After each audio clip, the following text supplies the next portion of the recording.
नमस्कार दोस्तों, स्वागत है एक बार फिर आपके अपने चैनल VIC में। और स्वागत करता हूं एक बार फिर से लेटेस्ट अपडेट के साथ, नई जानकारी के साथ में।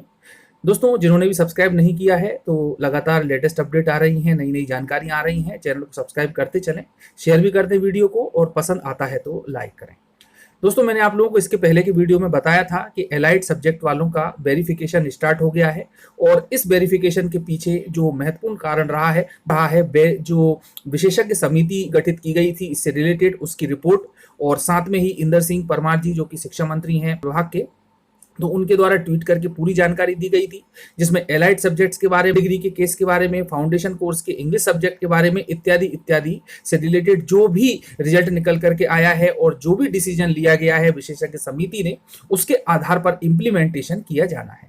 तो दोस्तों, आज के इस वीडियो में हम बात करेंगे कि टोटल कितने शिक्षकों का सत्यापन होगा, सब्जेक्ट वाइज कितने कितने शिक्षक होंगे, कब उनको बुलाया जाएगा, डेट कौन सी रहने वाली है, और एक लिस्ट और मैं आप लोगों को बताऊंगा जिसके अंतर्गत हम जानेंगे कि कोर विषय या जो मूल सब्जेक्ट हैं उनके साथ में कौन कौन से सह विषय मीन्स सह सब्जेक्ट या एलाइड सब्जेक्ट कौन कौन से हैं। तो चलिए दोस्तों, देख लेते हैं सबसे पहले छोटी सी जानकारी, फिर मैं आप लोगों से बात करता हूं टाइम की, डेट की, वेरिफिकेशन के साथ में, और साथ में ही कैंडिडेट्स की संख्या विषयों के आधार पर।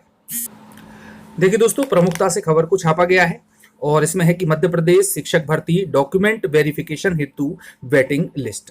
चलिए देखते हैं आगे कि न्यायालय के निर्णय के बाद लोक शिक्षण संचालनालय मध्य प्रदेश द्वारा मध्य प्रदेश शिक्षक भर्ती प्रक्रिया में डॉक्यूमेंट वेरिफिकेशन या दस्तावेज सत्यापन के लिए वेटिंग लिस्ट सह विषय वाले उम्मीदवारों को बुलाया गया है। तो दोस्तों, इसमें वेटिंग लिस्ट की बात की जा रही है और उम्मीदवारों की लिस्ट को जारी कर दिया गया है। देश शिक्षक भर्ती वेटिंग लिस्ट से 582 उम्मीदवारों को बुलाया गया है।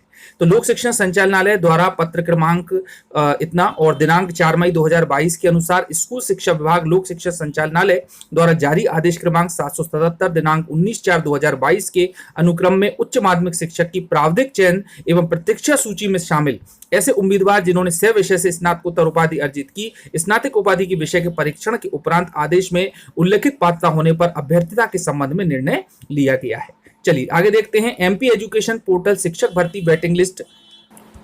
और दोस्तों, इसकी जो है डायरेक्ट लिंक भी उपलब्ध करवाई गई है और मैं आप लोगों को पीडीएफ के माध्यम से भी आगे बताऊंगा कि किस प्रकार से लिस्ट जारी की गई है सब्जेक्ट वाइज और कितने कितने कैंडिडेट्स को कब डॉक्यूमेंट सत्यापन के लिए बुलाया गया है।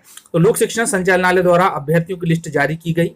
पत्र में लिखा है कि लिस्ट के अनुसार उम्मीदवारों को दिनांक 11 मई एवं 12 मई 2022 को, और जो पता दिया है वो है शासकीय सुभाष उत्कृष्ट विद्यालय 7 number bus stop main road 2 Shivaji Nagar Bhopal Madhya Pradesh पर सभी दस्तावेजों की 2 फोटोकॉपी एवं मूल दस्तावेज यानी कि ओरिजिनल के साथ में उपस्थित होना है ताकि डॉक्यूमेंट वेरिफिकेशन किया जा सके। तो दोस्तों, इस प्रकार की पूरी जानकारी है, ये मैंने आप लोगों को पहले भी बताई थी। और आगे है कि भोपाल मध्य प्रदेश पर सभी दस्तावेजों की 2 फोटोकॉपी रहने वाली हैं और उनको अटेस्टेड होना है सेल्फ। उम्मीदवारों की लिस्ट एमपी एजुकेशन पोर्टल पर उपलब्ध है और आप जो है उस लिंक को एजुकेशन पोर्टल पर क्लिक करके देख सकते हैं, ओपन कर सकते हैं, पीडीएफ उसकी डाउनलोड कर सकते हैं और अपनी डेट को देख सकते हैं कि आपका वेरिफिकेशन कब होना है। चलिए दोस्तों, लेटर की बात कर लेते हैं। शॉर्ट में देखें तो 4/5/2022 का ये लेटर है आपके सामने एक सूचना के रूप में, और एड्रेस मैंने आप लोगों को बता ही दिया है। दस्तावेज के बारे में भी हम पहले बात कर चुके हैं कि कौन कौन सी आपको अंक सूची ले जाना है, कितने प्रमाणित फोटो लगेंगे, कितनी कॉपियां लगेंगी, इत्यादि इत्यादि। और आप सब्जेक्ट देख सकते हैं कि सबसे अधिक संख्या में जो बायोलॉजी के सब्जेक्ट हैं, और टाइम आप देख पा रहे हैं कि कहीं पर जो टाइम है वह 11 बजे से दिया हुआ है, कहीं पर 2 बजे का टाइम है, कहीं पर 3 बजे का टाइम है। और अलग अलग सब्जेक्ट की दोस्तों अलग अलग डेट भी दी गई है, जैसे कि 11 तारीख कुछ सब्जेक्ट को दिया गया है, 12 तारीख कुछ सब्जेक्ट को दिया गया है डॉक्यूमेंट वेरिफिकेशन के लिए। तो आप अपना रोल नंबर देखें, अपना सब्जेक्ट देखें और डॉक्यूमेंट वेरिफिकेशन के जितने भी सेट बनाने को कहा गया है, जैसा मैंने अभी बताया, वो आप तैयार करके रखें। इस प्रकार दोस्तों जो टोटल संख्या निकल करके आई है वो आई है 582। और मैं आप लोगों को बता देता हूं, जिसके अंतर्गत बायोलॉजी के 466 अभ्यर्थी हैं, केमिस्ट्री के 16 हैं, कॉमर्स के 15 अभ्यर्थी हैं, इकोनॉमिक्स के 6 हैं, जियोग्राफी के 1 अभ्यर्थी है, हिस्ट्री के 31 हैं, होम साइंस के 5 हैं, मैथमेटिक्स के 11 हैं और फिजिक्स के 11 हैं। पॉलिटिकल साइंस के 12 कैंडिडेट हैं, स्टूडेंट हैं, जिनका कि दस्तावेज का सत्यापन किया जाना है।